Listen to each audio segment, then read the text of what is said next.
Okay. Hi there. Hi, Clemens. Hi, Olga. So, yeah, I'm just going to briefly introduce myself and Olga, and then we'll move on to asking some questions. So, as Sophia said, I work at Stirling University, International Politics, but prior to coming here, I held a position in Turkey, in Ankara myself, and work broadly speaking on post-Ottoman state formation and political ecology in the region. Now, I'm very happy to welcome now Dr. Olga Selin Hunler, who received her PhD from Middle East Technical University, also in Ankara in clinical psychology. She's currently a Philip Schwartz Fellow at the University of Bremen at the Department of Social Anthropology and Cultural Studies. And prior to that, crucially, she held a position as an assistant professor at Izmir University of Economics, where, like many others, she was forced to resign in 2016. And many of you may be aware that the context to that is a petition, so-called Academics for Peace, signed a petition, "We will not be party to this crime," that pointed out and clearly criticized some of the government operations in southeastern Turkey in the context of a Kurdish conflict, and encouraged all parties to come back to the negotiating table. Ever since then, they have faced a series of repressive measures, culminating just recently in the formulation of criminal indictments for the support of a terrorist organization. So, but I'm sure Olga can speak to that with much more authority. So, can you maybe give us a brief context of what initiated the petition, and maybe also why you decided to sign it in the first place, and whether that, obviously, I think very few people expected that kind of harsh reaction, but yeah, how you've been getting on since, basically. Okay. First of all, I would like to thank all of you for organizing this event. It's a real privilege to be with this inspiring activists and academics. Actually, today I have a very hard duty because Serdar is supposed to be here, so I'm trying to do my best to fill for Serdar. Okay. First, I would like to talk very briefly about the background information. As you mentioned, peace petition came to life in order to do something to at least to protest or to be able to talk about the military operations been going on in the Kurdish region of Turkey. And after the cancellation of the peace petition, the government declared a curfew, and this curfew unfortunately caused people to live for a very long time without electricity, without gas, without any kind of access to the medical help, even for the civilians. So at the end of this curfew period, almost 100 civilians, including and mainly women, children, and elderly people, were killed on the streets and lost their lives. So under those circumstances, more than 1,000 academics signed this petition, as you say, titled "We shall not be party to this crime." And with this petition, actually, we tried to make a demand to Turkish government to stop human rights violations in the region. And I think everybody is familiar with the story afterwards. President Erdogan had this famous speech right after the bombing in Sultanahmet Square, and he denied the human rights abuses, and also he framed our declaration as a terrorist propaganda. And in that infamous speech, he also called academics as ignorant, pseudo-intellectual, and colonialists. And he called on educational and the legal institution to take action. And of course, they did it very happily and very voluntarily. So after the press release and after the speech, public prosecutors in many cities started investigations, and They did these actions based on various articles of the Turkish Penal Code at the beginning, and right after that, searches were warranted for the offices and the houses of the academics, and the signatories were taken into custody in several cities, including the Bolu, Düzce, Kocaeli, Bursa, and so on. And since 2016, more than 5 signatories lost their job. Some of us lost their jobs before the unsuccessful or failed coup attempt and before the statutory decrees. YÖK and universities started disciplinary investigations. More than 500 investigations were carried out in that year period. And also after the state of emergency, almost 400 academics were discharged from their positions with the statutory decrees, which means that at least in the near future, they have almost no chance to go back to their jobs and continue their previous works and duties. It has been attracted a big international attention. 4 of our friends were arrested in 2006, and they were kept in prison for more than a month. And all those things happened just because people signed a petition which tried to attract attention to the peace. So very recent updates that signatory academics are sued on an individual basis based on the accusation of terrorism propaganda. And these accusations are continue according to the law on struggle against terrorism, Article 7.2, which means that a public prosecutor proposes imprisonment extending to 7.5 years. Again, it is just for signing the petition.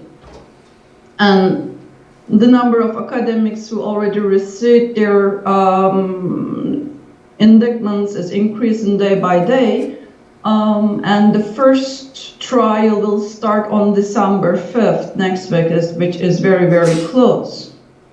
There is actually one thing attracts the attention of all of us. I assume that even though the crime, in quotation marks, have been committed by 2,000 people, they started to continue this process on an individual basis. So rather than collecting us into one case and try to run this case against all of us, they are just selecting people one by one, and most likely they are trying to stay low profile and not attract the international attention mainly. So from the very, very beginning, I believe that we did a good job to establish a solidarity network. This network did not only work in an international context, but also our friends and colleagues who are still in Turkey did a fantastic job, especially with the Solidarity Academies. The first Solidarity Academy was formed in Kocaeli in September 2016, if I'm not wrong, and several others were followed.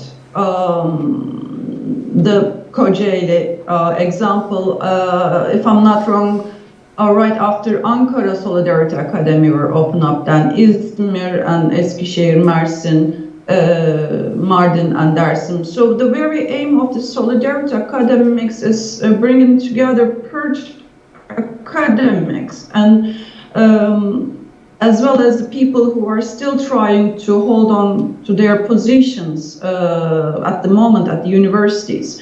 Most of the purge academics and Solidarity Academies are the signatories of the peace petition, but they're not just limited to them, but also they would like to host it all critical scientists or all researchers with some kind of critical stand or critical perspective. So these Solidarity Academies also help academics to involve in informal knowledge production. So it was actually a very good experimentation, let me say, to see that we are not bound by the institutions to be able to do research and spread the knowledge that we have. Right after the Solidarity Academy is established in Turkey, International Solidarity Academy is also being set up in Germany, France, United Kingdom, Austria, Netherlands, so on and so forth, also established those Solidarity Academies. We have a very broad informal network as well.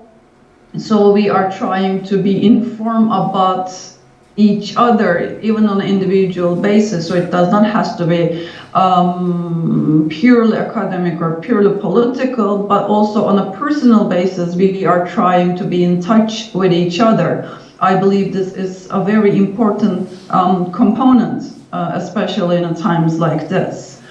In Bremen University, I can give an example from here, I think, because I'm very much involved in the context. We try to prepare a report, and we presented it into Bremen University's Senate last year. And in this report, we tried to come up with some solid examples or solid cases for them to be in solidarity with the colleagues in Turkey. And from the very beginning, including Professor Smith, the idea of partnership actually has been discussed. And Bremen University, for example, has many partnerships with the Turkish universities. So first thing we asked them to do was to re-evaluate their established connections, because some of those universities were first in line to kick people out of the universities because of signing the petition.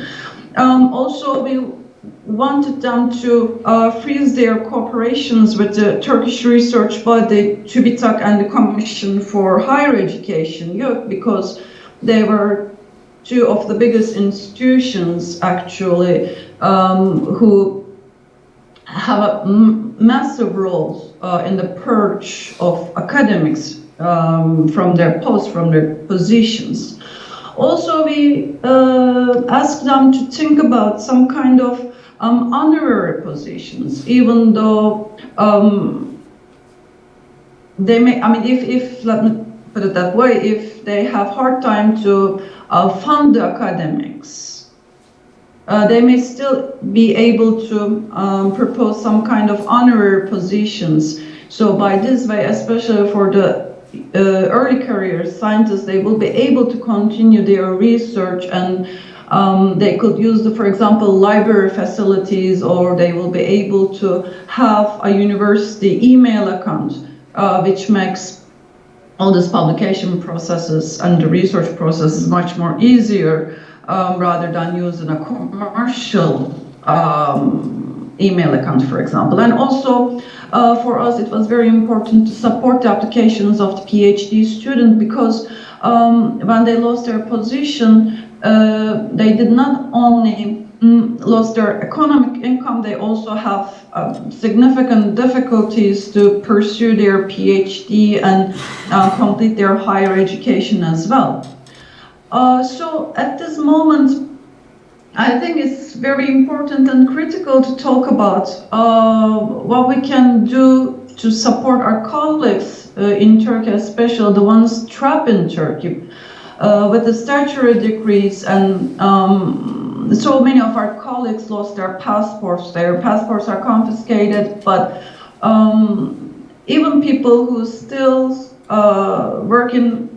continue to work in their positions may have hard time to leave the country. So this is very much arbitrary process. You never know what's going to happen with your passport situation.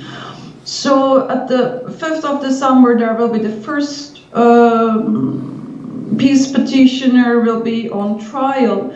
I believe that it is Really important to be able to establish some kind of solidarity network with this court cases and the trials, maybe sending observants or maybe in touch with the human rights organizations and put a pressure on them to observe the case in Istanbul could be very valuable. Of course, supporting dismissed scholars financially is still very important, because even though we try to create a pool for friends who lost their positions with the labor unions, not everybody dismissed could be member of the labor union because of the regulation. Academics in foundation universities, for example, are not allowed to be the part of the labor union.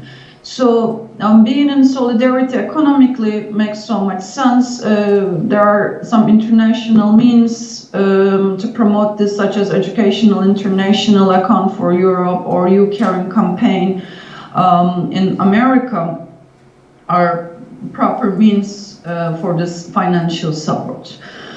Also, trying to establish a research options and work with Turkish colleagues who stuck in Turkey as a research collaborator, again, could be a good option to show the solidarity, international and academic solidarity. And of course, it's always valuable to share and spread the calls for solidarity, try to make it visible in the social media, or write an article about it and try to publish it in different means and mediums could be very valuable attempts at this moment. I think I can stop here, so maybe questions could be more promoting to go into the details of. Thanks, Olga. Olga. So, any questions?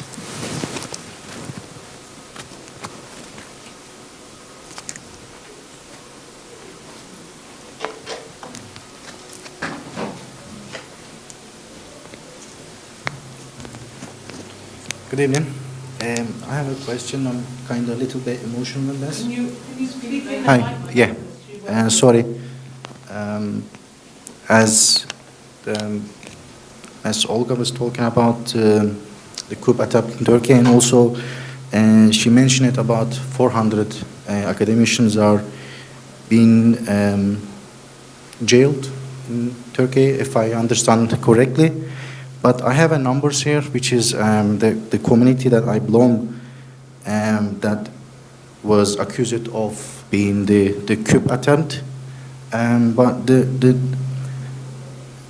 really, I'm kind of emotional about this problem, because I have a very good friends and families. They are jailed. We have a numbers of over 180, over 1,028, 120,000 people is detained. 666 babies are jailed.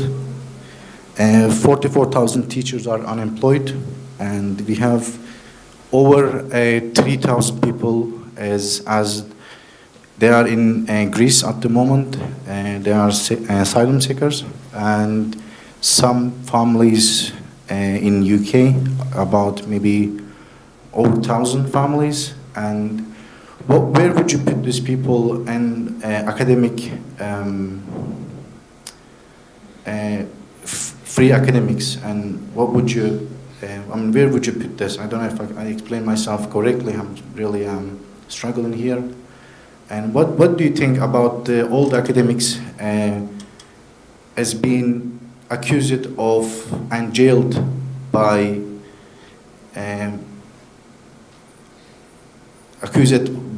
by the Turkish government they are being jailed, or they have to run away from Turkey to save their families and themselves? And where would you put these people in academic, free academics? I don't know if I Clemens, if it is okay for you, can you please just summarize it? Because of the echo, I really have a hard time to follow the whole question. I'll try if you don't mind. So I think the I mean, obviously the purge, the post-school purge goes much wider than the Academics for Peace, which includes, of course, many other civil servants, teachers, yet more academics, many of them also already jailed. So I guess the question was, how do you contextualize your struggle, the struggle of the academics for peace, with the wider kind of post-school environment of cracking down on you know, almost all sectors of public life and the various people being targeted by this. And if I can just add to that quickly, I'm also curious what the situation is, let's say, broadly speaking, in the academy regarding the post-coup purges environment, because it strikes me as you know, like, obviously we discussed so far, you know, like that the academy is a place for political mobilization and so on, and you know, obviously this has been kind of cracked down upon to begin with, or from the get-go. So I'm just wondering how you feel about colleagues who are still in place, and what, because we talked a lot about the international solidarity that is there, but is there colleagues, let's say, that are not necessarily threatened by the purge or because they haven't signed? What kind of reactions do you get from the people that are, you know, ostensibly safe? Okay. Actually, I mean, I've been invited to this event to speak on about the academics for peace. So, but of course, with the military coup, I don't think any other segments of the community or any kind of job or employment status remain safe. If you think about the journalists in the prison, the numbers are really, really scary. If you just look at the people who have been arrested just because of their social media posts, for example, are quite scary and threatening. Of course, after this failed coup attempt, so many teachers and so many academics, including other civil servants, lost their position. And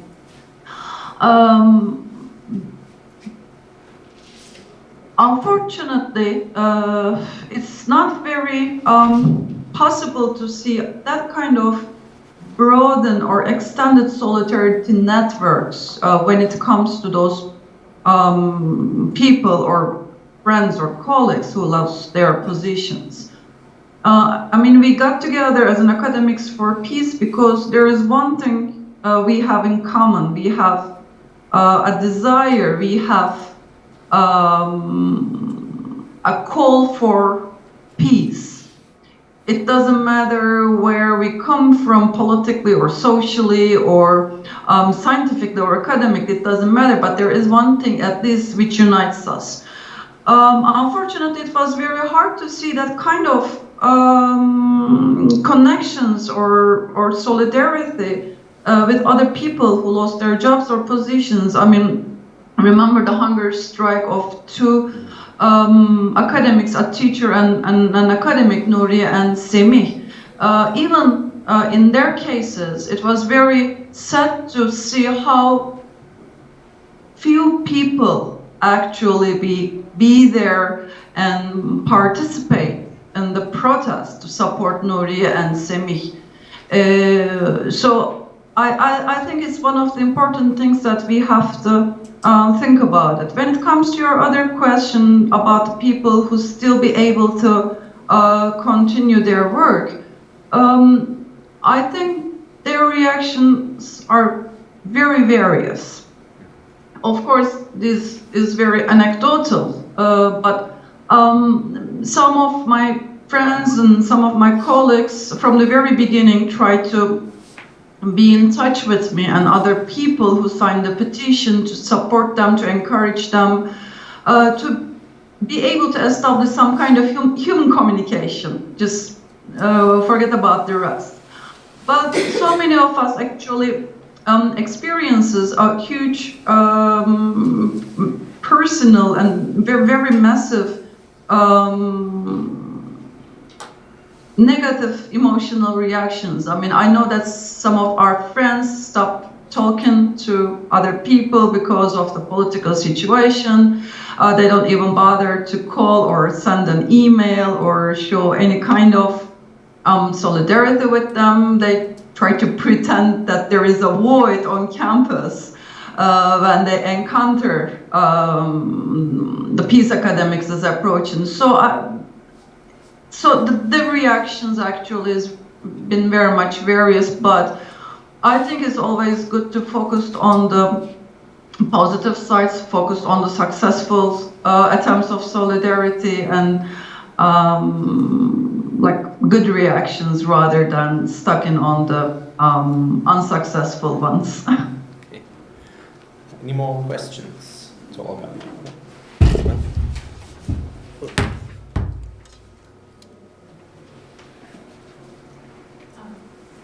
Thanks very much. I find it incredibly gratifying to hear that you've been able to maintain this solidarity between people who are targeted by Erdogan's government. And particularly, I think we're all gratified by this idea of the autonomous solidarity academies, which show a spirit of academia outside of the institution, which I think we all hope we would dare to do in case it was needed, or maybe it is needed everywhere. And I was wondering, who are your students in these academies? Who are the students? Are the students following? Are they coming on top of their regular studies? The students of the Solidarity Academy? Yeah. Yes. Okay. The students are everybody, all public. Those events are open and everybody can join and participate. And actually it gives us a very good opportunities to be the student all over again. But of course, Solidarity Academies has a certain limits. They have some boundaries for their action. And for example, there is almost nothing we can do to support the PhD student who has been kicked out of the program, or whose thesis the topic has been changed by the department head, or we don't have any chance to come up with a certificate program or to give some kind of diploma. For now, in Germany, for example, there is a wonderful attempt called Off University, and they are trying to put these open lectures, open courses in a more formal way, in a formalized, institutionalized manner, and they are trying to establish some possibilities to offer either a certificate program and in the long run to offer a diploma following the graduation. So it's not impossible, but for now it's not that easy either. Any more? Okay. Are we moving to the big roundtable now, or? Well, yeah, we have a. You might going to come. Yeah. So we have a. You have a question? Can you just? I would like to add something on it. All right. Maybe you say it at the end, because we have one more part of our program. So Isabelle and Mike, with you. Sorry, you can't. And I'm going to get Olga and.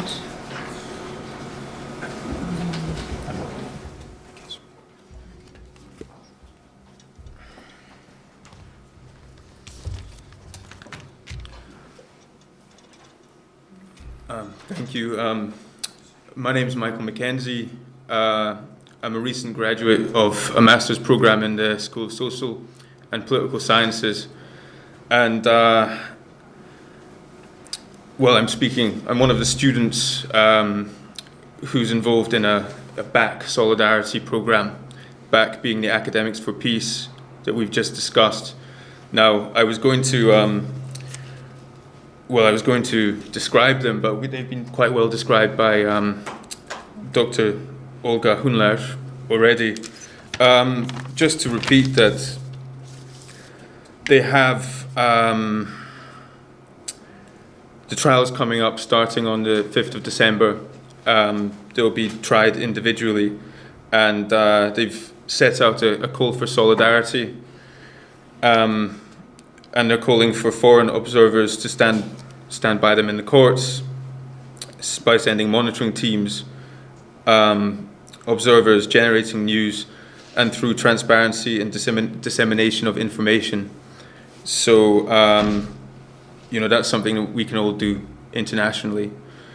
As for our own program for solidarity, we're focusing on PhD students. Dr. Hunler has spoken about that quite a bit, but just to give a bit more detail on what we're doing, here's Dr. Isabelle Darmon. Yes. Hello to everyone. It's a very difficult day, perhaps because we're coming very close to the 5th of December when the trials are going to start. But for us here in Academics for Peace Edinburgh, it's a magnificent day because we can announce a scheme that we've been working on for a year with the university, and maybe it will seem a huge time for perhaps not very much, but at the same time symbolically we think it's quite important. We were made aware that there is some solidarity taking place for the Academic for Peace signatories who are in post or who were in post through the Union of Higher Education in Turkey. But very little, as was said by Olga, very little can be done for supporting PhD students. And what we find really incredibly heartening is that people are trying to maintain a link to the academic community, even in this ordeal that they are going through. And we wanted, our solidarity group has organized various things, but we really wanted to support the possibility of maintaining that link, at least to the international academic community. And that's why we've been working with the university. And when I say the university is concrete people. So we've had very enthusiastic responses, especially from the library. And I'm going to mention names because it can look like it's an institution, but without these people, we would not be here today.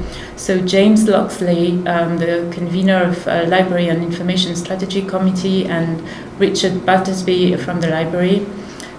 Fiona Mackay from the School of Social and Political Science, Tony Lismore, the same school, Anna Drever, Rupert Lesamore, who's the visiting student office person who is here.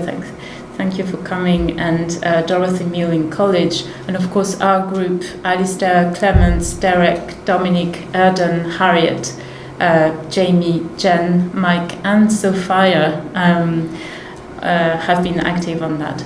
So what have we done? We have convinced the university to create a remote visiting student status for up to a year for, we hope, 20 PhD students. That means that they will have a status as a student, so they will have an email account, they will have access to the e-resources in the library, and they will be part of the virtual community of the university. For people who are from the University of Edinburgh, I will say it's real, it's on Euclid.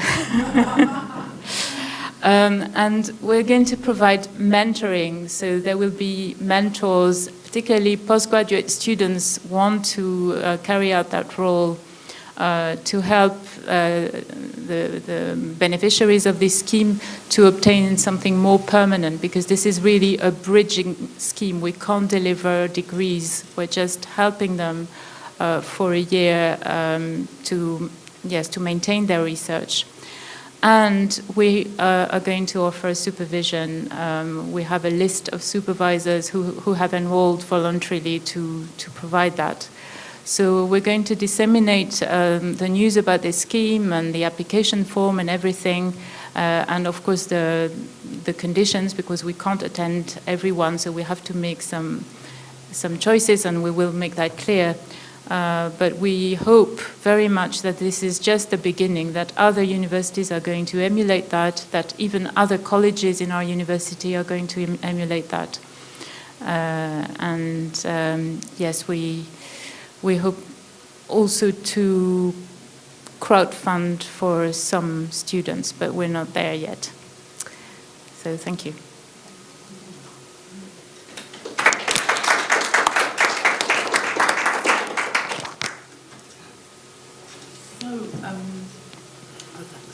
So there may be now questions on our scheme, general comments, final questions. I'm going to just let you field the questions, and I'll get Shuchi and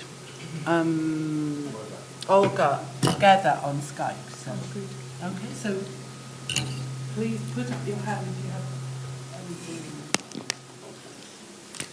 Well, yes. Another question, I would like to add something, and the things is happening in Turkey, and I would like to, Dr. Olga, she explained very well the situation in Turkey, and I'm from Turkey, by the way, but I have been living outside quite a long time, and I'm from the hometown where the Kurdish people are populated, and the signing that peace agreement or the declaration, let's say, it's just a really big issue in Turkey, especially when the time when the Kurdish issue become very sensitive. So it's really difficult for that academics, I think around 2000, who signed that the peace declaration, and they say that we are not part of that crime. And then,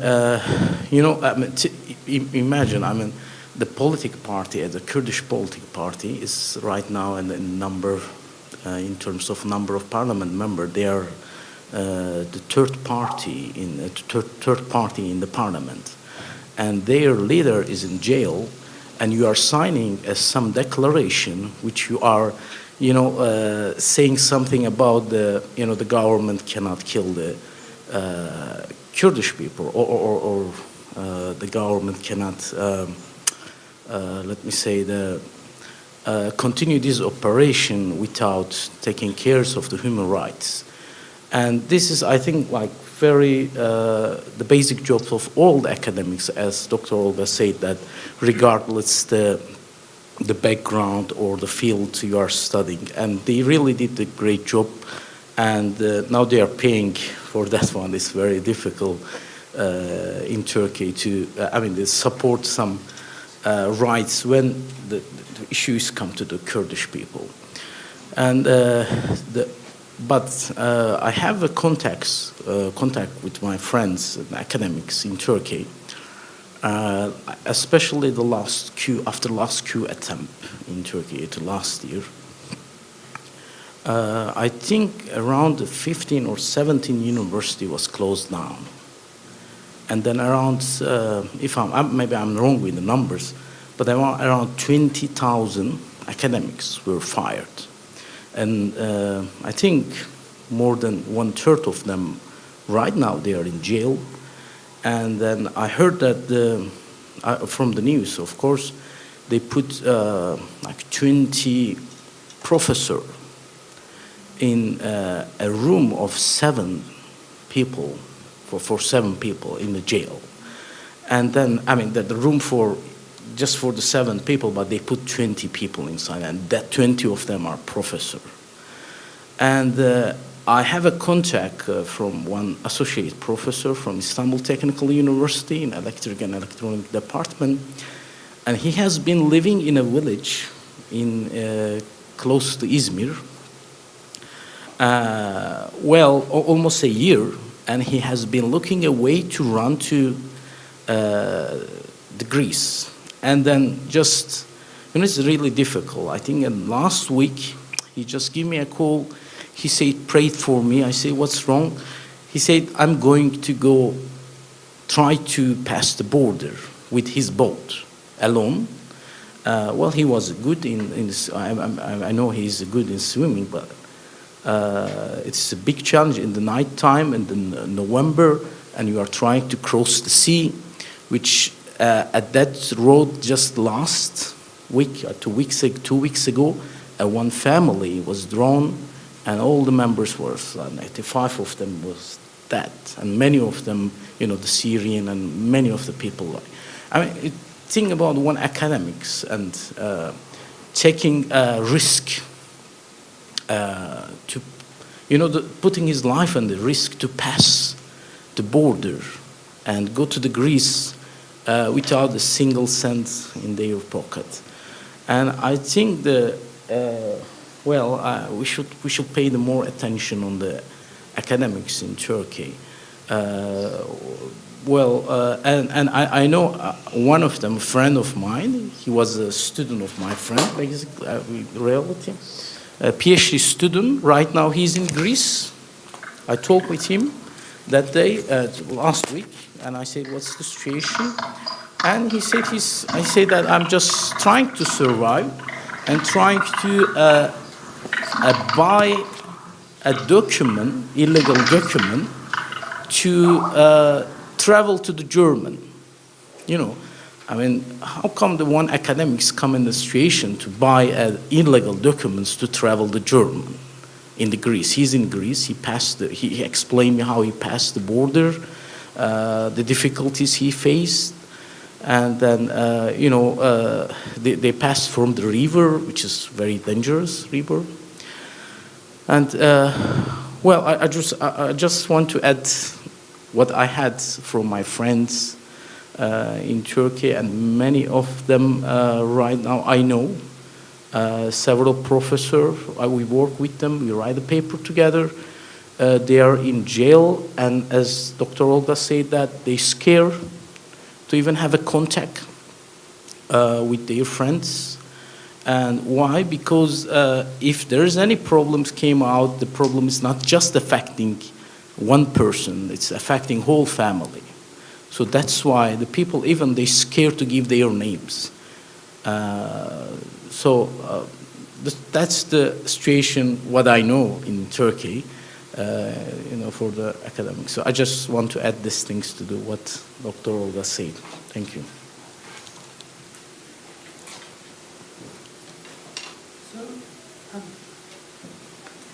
I guess we're really out of time, but if anybody has any final comment, and I'm sorry we didn't end up having more time for open discussion, but it seems we covered a lot of ground and there was a lot of questions during the process, but if anybody has any final brief thought, please do speak up now.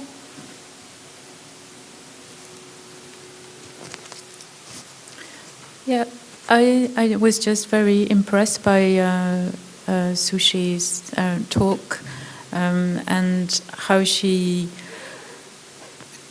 sounded the alarm bells on how we academics are not prepared to think that we might be the targets of political attacks, and we just imagine that we have some kind of protection when we know, and there I didn't agree with her when she talked about the ivory tower, because we are not in an ivory tower. I mean, all that was discussed before, all the processes that affect society affect us as well, and we're like a business in the university. That's how it occurs here. But I do think we are not very well prepared, and I think this. It takes education, and it takes,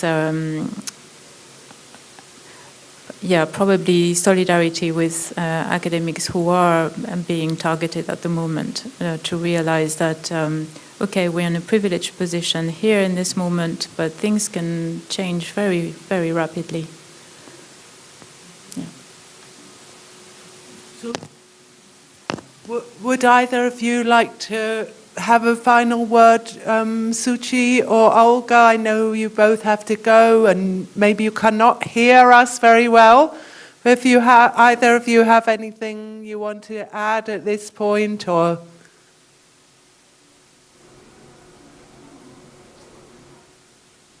you no sound. Sorry. Switched off the sound of the computer. Okay. Sound. Sound.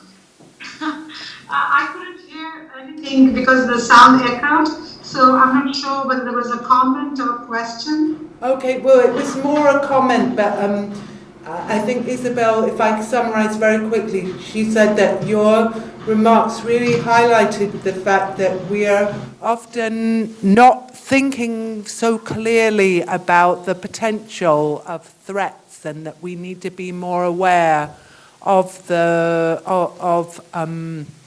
environment that we're in, and that change can happen very fast. I don't know if I summarize you well, but that more kind of awareness of those kind of existential threats, as it were, but is important, and she was saying she appreciated your remarks on that. But do you either of you have anything you'd like to add as a final word?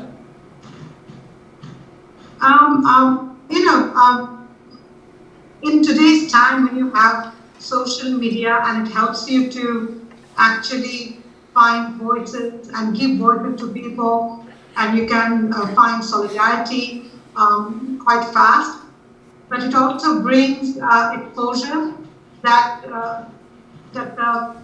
you don't know who is reading and how they're going to react, and who has what intention. It's increasingly more dangerous.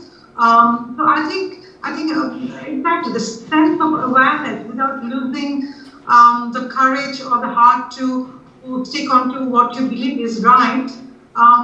I think the times are so different that one needs to be, I think, also techno savvy and smart. The world is too open, and it is very difficult to know how to protect yourself while at the same time you want to voice your beliefs and truth. So I think we need more reality checks every now and then. Yes. Okay. While not chickening out. Well, on that note, we do have one important person to thank, Gavin, who has been working away for many hours on the live stream and making this event available to people watching remotely, but also to other audiences when the videos come up. And thank you all for coming, especially the diehards who stayed right to the end. And if you can still join us for a few minutes, we do have some drinks outside to assuage your thirst after this very long session. So thank you, everybody. Thank you.